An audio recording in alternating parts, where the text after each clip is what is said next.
നിങ്ങളിപ്പോൾ സ്ക്രീനിൽ കാണുന്ന ഈ ചിത്രം കഴിഞ്ഞ നൂറ്റാണ്ടിലെ ഏറ്റവും വലിയ കണ്ടുപിടുത്തത്തിലേക്ക് നയിച്ച ഒന്നാണ്. ജീവന്റെ തുടിപ്പ് നിയന്ത്രിക്കുന്ന എല്ലാ ഇൻഫർമേഷനും അടങ്ങിയ DNA-യുടെ എക്സ്റേ ഇമേജാണിത്. DNA-യുടെ ഡബിൾ ഹെലിക്കൽ സ്ട്രക്ചറിനെ പറ്റി സ്കൂളിൽ പഠിച്ചിട്ടുണ്ടെങ്കിൽ തീർച്ചയായും നിങ്ങൾക്ക് വാട്സൺ, ക്രിക്ക് എന്നീ പേരുകൾ അറിയുമായിരിക്കും. എന്നാൽ ജെയിംസ് വാട്സണും ഫ്രാൻസിസ് ക്രിക്കും അല്ലാതെ DNA-യുടെ രൂപഘടന കണ്ടുപിടിക്കാൻ അനിവാര്യമായ വിവരങ്ങൾ നൽകിയ ഒരു സ്ത്രീ കൂടിയുണ്ട്. ശാസ്ത്രത്തിന്റെ ചരിത്രത്തിൽ നടന്ന ഏറ്റവും വലിയ മോഷണങ്ങളിലൊന്നാകാം ഒരുപക്ഷെ ഈ സ്ത്രീയുടെ കഥ. ഡാർക്ക് ലേഡി ഓഫ് DNA എന്നറിയപ്പെടുന്ന റൊസലിൻ ഫ്രാങ്ക്ലിൻ്റെ അധികമാർക്കും അറിയാത്ത കഥ എന്താണെന്ന് നമുക്ക് നോക്കാം. 1962 DNA-യുടെ സ്ട്രക്ചർ കണ്ടുപിടിച്ചതിന് James Watson, Francis Crick, Maurice Wilkins എന്നിവർ ചേർന്ന് നോബൽ പ്രൈസ് പങ്കുവെക്കുന്നത്. എന്നാൽ ഈ 3 പേരുടെ കൂടെ ഒരാൾ കൂടി ശരിക്കും ആ വേദി പങ്കിടണമായിരുന്നു. ബ്രിട്ടീഷ് കെമിസ്റ്റായ റൊസലിൻ ഫ്രാങ്ക്ലിൻ.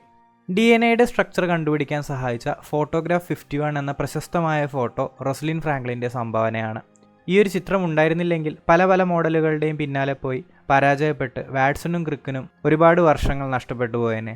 ഇത്രയും വലിയൊരു സംഭാവന ശാസ്ത്രലോകത്തിന് നൽകിയിട്ടും ഫ്രാങ്ക്ലിനെ ആളുകൾ അറിയാതെ പോയത് എന്തുകൊണ്ടായിരിക്കാം? വാട്സൺ, ക്രിക്ക് എന്നീ 2 പേരുകളിലേക്ക് DNA-യുടെ ക്രെഡിറ്റ് ചുരുങ്ങിയത് എന്തുകൊണ്ടായിരിക്കാം? DNA-യുടെ രൂപഘടന മനസ്സിലാക്കാനുള്ള ഒരു വലിയ മത്സരത്തിൽ വഞ്ചിക്കപ്പെട്ടവളാണ് റൊസലിൻ ഫ്രാങ്ക്ലിൻ. 1920 ലണ്ടനിൽ ജനിച്ച ഫ്രാങ്ക്ലിൻ കേംബ്രിഡ്ജ് യൂണിവേഴ്സിറ്റിയിൽ നിന്നും ഫിസിക്സിലും കെമിസ്ട്രിയിലും പഠനം പൂർത്തീകരിച്ചു. അതിനുശേഷം എക്സ്റേ ക്രിസ്റ്റലോഗ്രഫി എന്ന ടെക്നിക്കിൽ ഫ്രാങ്ക്ലിൻ നൈപുണ്യം നേടി. ഒരു മോളിക്യൂളിന്റെ സ്ട്രക്ചർ എക്സ്റേ ഉപയോഗിച്ച് കണ്ടുപിടിക്കുന്ന ഒരു ടെക്നിക്കാണ് എക്സ്റേ ക്രിസ്റ്റലോഗ്രഫി. മോളിക്യൂളിൽ പതിക്കുന്ന എക്സ്റേ പല ദിശകളിലേക്കായി ഡിഫ്രാക്ട് ചെയ്തു പോവുകയും തുടർന്ന് കിട്ടുന്ന പാറ്റേൺ ഉപയോഗിച്ച് മോളിക്യൂളിന്റെ ഘടന നമുക്ക് മനസ്സിലാക്കാൻ സാധിക്കുകയും ചെയ്യും. ഇന്ന് എക്സ്റേ ക്രിസ്റ്റലോഗ്രഫി സാങ്കേതികമായി ഒരുപാട് മുമ്പോട്ട് പോയെങ്കിലും 1940കളിൽ ഇത് തുടക്കഘട്ടത്തിലായിരുന്നു. 1946 പാരീസിലെ ഒരു ലബോറട്ടറിയിൽ കൽക്കരിയുടെ സ്ട്രക്ചർ പഠിക്കുന്നതിന്റെ ഭാഗമായി ഫ്രാങ്ക്ലിൻ എക്സ്റേ ക്രിസ്റ്റലോഗ്രഫി മനസ്സിലാക്കിയെടുത്തു. 1951 ലണ്ടനിലെ കിങ്സ് കോളേജിൽ നിന്നും ഫ്രാങ്ക്ലിന് ഒരു പുതിയ അവസരം വന്നെത്തുകയാണ്. എക്സ്റേ ക്രിസ്റ്റലോഗ്രഫി ഉപയോഗിച്ച് DNA-യുടെ സ്ട്രക്ചർ മനസ്സിലാക്കിയെടുക്കുക എന്നതായിരുന്നു പ്രൊജക്റ്റ്. അങ്ങനെ കിങ്സ് കോളേജിന്റെ MRC ഫണ്ടഡ് പ്രൊജക്റ്റിൽ ഫ്രാങ്ക്ലിനും ഭാഗമായി.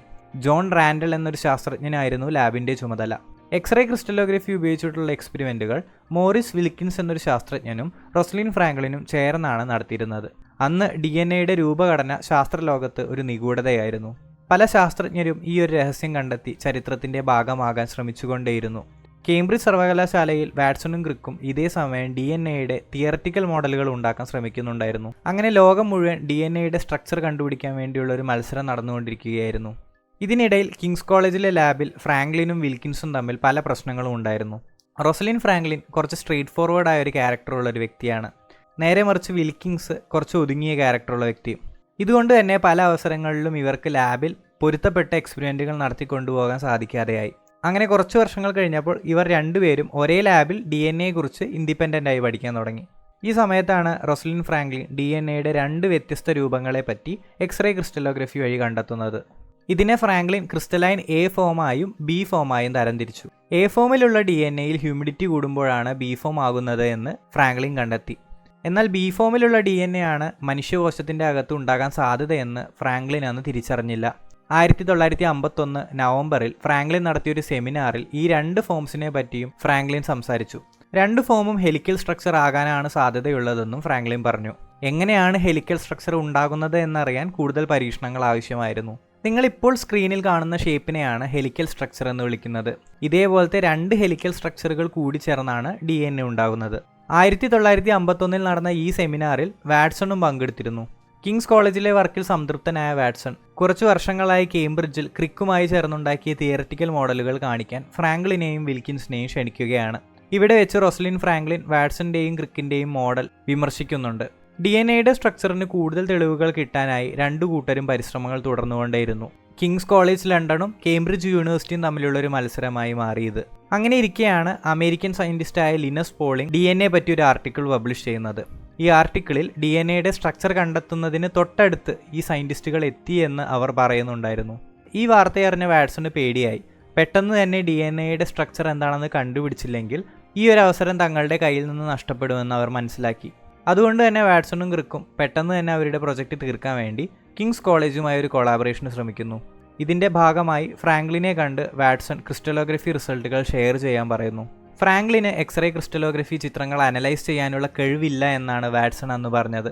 മനസ്സിൽ തോന്നിയ കാര്യങ്ങൾ മുഖത്ത് നോക്കി പറയുന്ന റൊസലിൻ ഫ്രാങ്ക്ലിന് ഇത് ഇഷ്ടമായില്ല. ആ ചർച്ചയിൽ അവർ തമ്മിലൊരു തർക്കമുണ്ടായി.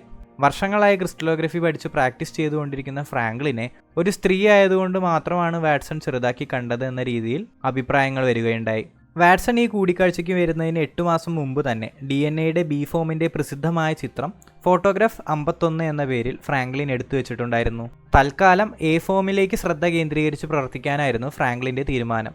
അതുകൊണ്ട് തന്നെ ബി ഫോമിൻ്റെ ഫോട്ടോ 51 എന്ന ചിത്രം ഫ്രാങ്ക്ലിൻ മാറ്റിവെച്ച് എ ഫോമിന് വേണ്ടിയുള്ള പ്രവർത്തനങ്ങൾ തുടങ്ങി. എന്നാൽ അപ്രതീക്ഷിതമായി ഈ ഫോട്ടോ ഒരേ ലാബിൽ വർക്ക് ചെയ്യുന്ന വിൽക്കിൻസ് കാണുകയാണ്. വിൽക്കിൻസ് ഈ ഫോട്ടോ കണ്ടു എന്ന് മാത്രമല്ല, ഫ്രാങ്ക്ലിൻ്റെ അനുവാദം കൂടാതെ ഈ ഫോട്ടോ എടുത്ത് വാട്സന് കാണിച്ചു കൊടുക്കുക കൂടി ചെയ്യുന്നു.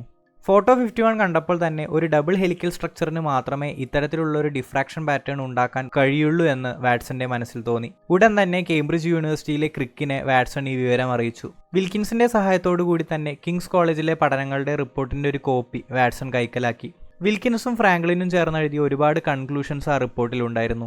DNA-യുടെ ഓരോ ഹെലിക്സും 34 ആംസ്ട്രോങ് യൂണിറ്റിൽ ടേൺ ചെയ്യുമെന്നും ഓരോ ടേണിലും 10 എലമെന്റ് ഉണ്ടാകാൻ സാധ്യതയുണ്ടെന്നും വ്യക്തമായി റിപ്പോർട്ടിൽ എഴുതിയിട്ടുണ്ടായിരുന്നു. ഇതുകൂടാതെ ഈ ഹെലിക്കൽ സ്ട്രക്ചറിൽ ഫോസ്ഫേറ്റ് ഗ്രൂപ്പ് പുറത്താണ് കാണാൻ സാധ്യതയുള്ളതെന്നും ഫ്രാങ്ക്ലിൻ എഴുതിയിരുന്നു. DNA-യുടെ എ ഫോമിന്റെ സ്ട്രക്ചർ പൂർണ്ണമായി കണ്ടുപിടിച്ച് ബി ഫോം പൂർത്തിയാക്കാനായിരുന്നു ഫ്രാങ്ക്ലിന്റെ ഉദ്ദേശം. എന്നാൽ ഈ ഡാറ്റ കയ്യിൽ കിട്ടിയപ്പോൾ വാട്സന്റെ മനസ്സിൽ മറ്റു പ്ലാനുകൾ ഉണ്ടായിരുന്നു. ഈ ചിത്രം കിട്ടിയപ്പോൾ തന്നെ DNA-യുടെ സ്ട്രക്ചർ പൂർണ്ണമായി കണ്ടുപിടിക്കാൻ പറ്റിയെന്ന് നിങ്ങൾ വിചാരിക്കരുത്. വാട്സണും ക്രിക്കും പിന്നെയും 2 മാസം എടുത്ത് കാൽക്കുലേഷൻസ് ഒക്കെ നടത്തിയിട്ടാണ് അവസാനത്തെ അവരുടെ റിസൾട്ട് പബ്ലിഷ് ചെയ്തത്. തീർച്ചയായും ഇവരുടെ രണ്ടുപേരുടെയും ഇൻഡിവിജ്വൽ കോൺട്രിബ്യൂഷൻസ് ഇതിന് അനിവാര്യമായിരുന്നു. എന്നാൽ ഈ ഒരു മോഡലിലേക്ക് എത്താൻ ഏറ്റവും അനിവാര്യമായ ഡാറ്റ റോസലിൻ ഫ്രാങ്ക്ലിൻ്റെ ഫോട്ടോ 51 എന്ന ചിത്രവും അവരുടെ ലാബിൽ എഴുതിയ റിപ്പോർട്ടും തന്നെയാണ്. വാട്സണും ക്രിക്കും ചേർന്ന് 1953 പബ്ലിഷ് ചെയ്ത DNA-യുടെ സ്ട്രക്ചർ വിശദീകരിക്കുന്ന പേപ്പറിൽ ഫ്രാങ്ക്ലിൻ്റെ സംഭാവന വളരെ ചുരുക്കിയാണ് മെൻഷൻ ചെയ്തിട്ടുള്ളത്. തൻ്റെ ചിത്രം ഇവർ കണ്ടതും റിപ്പോർട്ട് വായിച്ചതും അന്ന് ഫ്രാങ്ക്ലിൻ അറിഞ്ഞിട്ട് പോലുമില്ലായിരുന്നു. 1954 ഫ്രാങ്ക്ലിൻ്റെ സംഭാവനകൾ അംഗീകരിച്ചുകൊണ്ട് വാട്സണും ക്രിക്കും പേപ്പറുകൾ ഇറക്കിയെങ്കിലും സമയം ഒരുപാട് അതിക്രമിച്ചു കഴിഞ്ഞിരുന്നു. DNA-യുടെ സ്ട്രക്ചർ വാട്സന്റെയും ക്രിക്കിന്റെയും പേരിലേക്ക് ഒതുങ്ങി. ഇവരെ രണ്ടുപേരെയും മാധ്യമങ്ങൾ ജീനിയസുകളായി സെലിബ്രേറ്റ് ചെയ്യാൻ തുടങ്ങി. ഈ കോൺട്രവേഴ്സിയുടെ ഒന്നും പുറകെ പോകാതെ ഫ്രാങ്ക്ലിൻ തന്റെ ശാസ്ത്ര ഗവേഷണം തുടർന്നുകൊണ്ടേയിരുന്നു. വൈറസുകളുടെ കെമിക്കൽ സ്ട്രക്ചറിനെ കുറിച്ചാണ് ഫ്രാങ്ക്ലിൻ അടുത്ത പഠനം നടത്തിയത്. ബ്രിട്ടീഷ് കെമിസ്റ്റായ ക്ലൂഗിന്റെ ഒപ്പമായിരുന്നു ഈ ഗവേഷണങ്ങൾ. 1982 ക്ലൂഗിന് നോബൽ പ്രൈസ് ലഭിക്കുന്നത് ഈ വർക്കിന്റെ അടിസ്ഥാനത്തിലാണ്. 1962 വാട്സൺ, ക്രിക്ക്, വിൽക്കിൻസ് എന്നിവർക്ക് DNA-യുടെ സ്ട്രക്ചർ കണ്ടുപിടിച്ചതിന് നോബൽ പ്രൈസ് കൊടുത്തപ്പോൾ ശരിക്കും ഫ്രാങ്ക്ലിൻ കൂടി ആ വേദിയിൽ വേണമായിരുന്നു. പക്ഷേ 1958 തന്നെ തന്റെ 38ാമത്തെ വയസ്സിൽ ഒവേറിയൻ ക്യാൻസർ ബാധിച്ച് ഫ്രാങ്ക്ലിൻ മരിച്ചിരുന്നു. മരണശേഷം ഒരു വ്യക്തിക്ക് നോബൽ പ്രൈസ് നൽകാൻ പാടില്ല എന്നൊരു നിയമം അന്നുണ്ടായിരുന്നതുകൊണ്ട് ഫ്രാങ്ക്ലിന് ആ നേട്ടം നഷ്ടപ്പെട്ടു. ഒരു പക്ഷേ 1958 ഫ്രാങ്ക്ലിൻ മരിച്ചിരുന്നില്ലെങ്കിൽ DNA-യുടെ സ്ട്രക്ചർ കണ്ടുപിടിച്ചതിനും വൈറസിന്റെ ന്യൂക്ലിക് ആസിഡ് പ്രോട്ടീൻ കണ്ടുപിടിക്കാൻ സഹായിച്ചതിനും കൂടി ചേർത്ത് 2 നോബൽ പ്രൈസ് കരസ്ഥമാക്കാൻ സാധ്യതയുണ്ടായിരുന്നു. എന്തൊക്കെ പറഞ്ഞാലും ഈ ഭൂമിയിൽ ഒരു അവാർഡിലേക്കും ചുരുക്കാൻ പറ്റാത്ത സംഭാവനകൾ നൽകിയാണ് ഫ്രാങ്ക്ലിൻ വിടവാങ്ങിയത്. കുറച്ചു കാലം കൂടി ആയുസ്സുണ്ടായിരുന്നെങ്കിൽ ഫ്രാങ്ക്ലിൻ ഒരുപാട് നല്ല ഡിസ്കവറീസ് ഇനിയും നടത്തിയേനെ. തന്റെ ജീവിതത്തിൽ മരണത്തിന്റെ മുമ്പിൽ മാത്രം തോറ്റ ആ വനിത ലോകത്തെമ്പാടുമുള്ള ശാസ്ത്രജ്ഞർക്ക് പ്രചോദനമാണ്. ഇനിയുള്ള തലമുറയ്ക്ക് നമ്മൾ DNA-യുടെ കഥ പറഞ്ഞു കൊടുക്കുമ്പോൾ വാട്സന്റെയും ക്രിക്കിന്റെയും പേരിൻ്റെ ഒപ്പം ഫ്രാങ്ക്ലിനെ കൂടി ചേർക്കാൻ മറക്കരുത്.